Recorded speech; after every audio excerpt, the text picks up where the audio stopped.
Something moved at the edge of the camera frame in total darkness, not at the bottom of the ocean, 6,000 meters below the surface, where the pressure would crush a human body to the size of a fist in less than a second.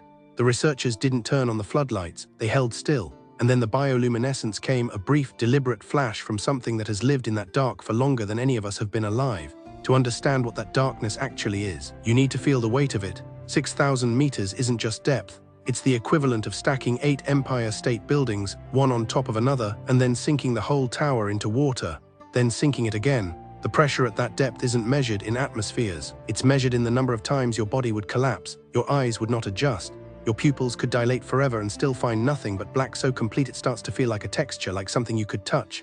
That's where we found them, not one creature, not a new species, an entire ecosystem, organisms that shouldn't exist according to what we thought we understood about the limits of life. Creatures that glow from within because the sun has never, will never reach them. Their own light is the only light they've ever known.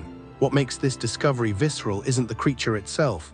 It's the fact that we found it in 2026, not in the 1960s, not in the 1980s. 6,000 meters below our feet, living in darkness so absolute it erases the concept of day and night, and we only just now looked. We sent probes to Mars before we sent adequate observation equipment to the trench systems we can reach by driving to the coast. The strain of the eye in that darkness is almost unbearable. When you watch the footage, you understand something primal. The camera is searching for something it doesn't expect to find. Your eye does the same. You're looking into black that has 6,000 meters of water pressing down on it. That's roughly 600 million tons of water per square centimeter, crushing everything toward the center of the Earth. Your body knows, even through a screen, that nothing you understand should survive this. And then the light flickers, and something does. The creatures we discovered in 2026 have adapted to a world that makes no sense by our standards. Organs that produce light without heat. Bioluminescence so efficient that they can communicate, hunt, and navigate using only the photons their own bodies generate. Some species have eyes the size of dinner plates relative to their body mass. Astronomical vision, organs designed to catch and amplify the faintest available light. They've evolved to live in a dimension of space we barely comprehend, where the physics of pressure, temperature, and light are fundamentally different from anything we experience on the surface.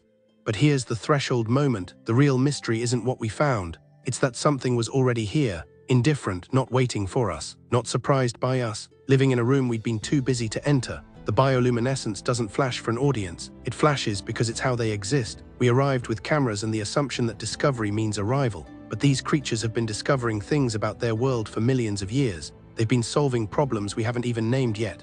When the camera finally holds on the near darkness, not darkness, but the specific black of 6,000 meters of ocean pressing down, and nothing happens for 10 seconds, maybe longer, that's when the pieces shift.